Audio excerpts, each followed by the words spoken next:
तो भाई साहब, प्रशांत किशोर बिहार चुनाव में मिली इतनी बड़ी हार के बाद भी रुकने का नाम नहीं ले रहे हैं। उन्होंने पहले से ही ऐलान करके रखा है कि 15 जनवरी के बाद, खरमास के बाद बिहार के गांव गांव में हर परिवार से जाकर के वे मिलेंगे, लोगों को बताएंगे कि बिहार में क्या बदलाव जरूरी है, क्यों बदलाव जरूरी है, क्या बिहार में परिवर्तन किया जा सकता है और उसकी ज़रूरत क्यों है। जन स्वराज का जो उद्देश्य घर घर तक शायद नहीं पहुंच सका, या फिर लोग जानने समझने के बाद भी किसी कारण बस जन स्वराज को वोट नहीं किए चुनाव में, तो जा करके लोगों को फिर से उतनी ही मजबूती से लोगों को जगाया जाएगा, समझाया जाएगा जितना 2022 के अक्टूबर से हो रहा था। और इसी बीच प्रशांत किशोर ने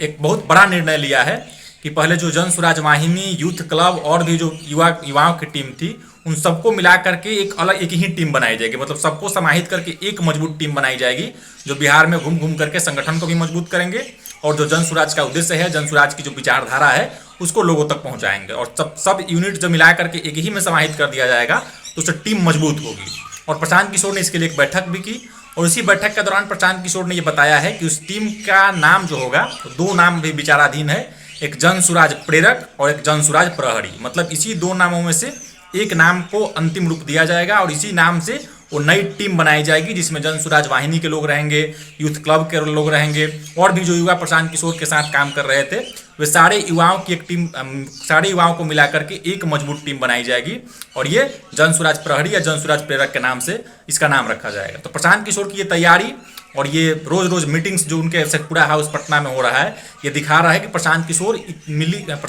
इतनी बड़ी हार के बाद भी बिहार को बदलने का जो उनका जिद था, जो संकल्प था, उससे बिल्कुल भी प्रशांत किशोर का मनोबल नहीं टूटा है। उसमें थोड़ी सी भी कमी दिखाई नहीं दे रही है, क्योंकि अभी 1-1.5 महीना पहले चुनाव बीता है और इसके बाद भी प्रशांत किशोर, अब चुनाव तो मान लीजिए 5 साल बाद होगा, लेकिन प्रशांत किशोर जो इतना मेहनत कर रहा है अभी से, ये दिखा रहा है कि बिहार के प्रति जो उनका समर्पण है, जो उनका संकल्प है, वो कितना अडिग है, कितना मजबूत है और कितना जिद्दी है प्रशांत किशोर की इतनी बड़ी हार के बाद भी बिहार को बदलने की जिद जो उनका है, बिहार को बदलने का, बिहार को जो विकसित बनाने का उनका संकल्प है, जो सपना है एक तरीके से कह लीजिए, क्योंकि जिस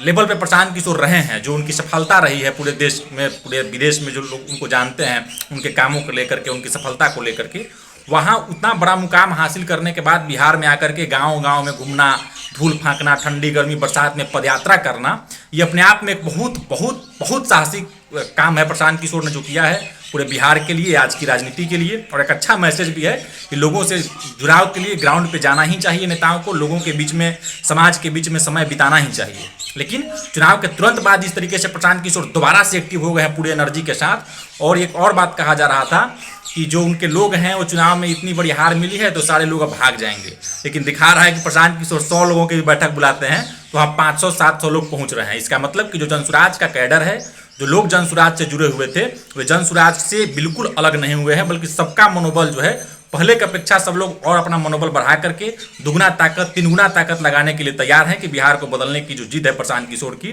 बिहार को विकसित बनाने का जो संकल्प है उसको पूरा किया जाएगा। भले 5 साल और समय लगेगा, लेकिन बिहार को विकसित बनाया जाएगा, देश के 10 अग्रणी राज्यों में शामिल कराया जाएगा। इसके लिए 3 साल में नहीं हो पाया तो 5 साल और मेहनत किया जाएगा। लेकिन प्रशांत किशोर की मेहनत बता रही है कि बिहार में, और जिस तरीके से वो कह रहे हैं कि हम लोग समाज में जाएंगे, गाँव में जाएंगे, तो ये भी दिखा रहा है बिहार में विपक्ष की भूमिका में 15 तारीख के बाद, खरमास के बाद जन स्वराज ही दिखाई देगा। विपक्ष के नेता के तौर पर भले ही तेजस्वी यादव को चुना गया है, लेकिन सदन के बाहर पूरे बिहार में विपक्ष के नेता के तौर पर प्रशांत किशोर ही दिखाई देंगे और ये खरमास बाद निश्चित रूप से पूरे बिहार को देखने को मिलेगा।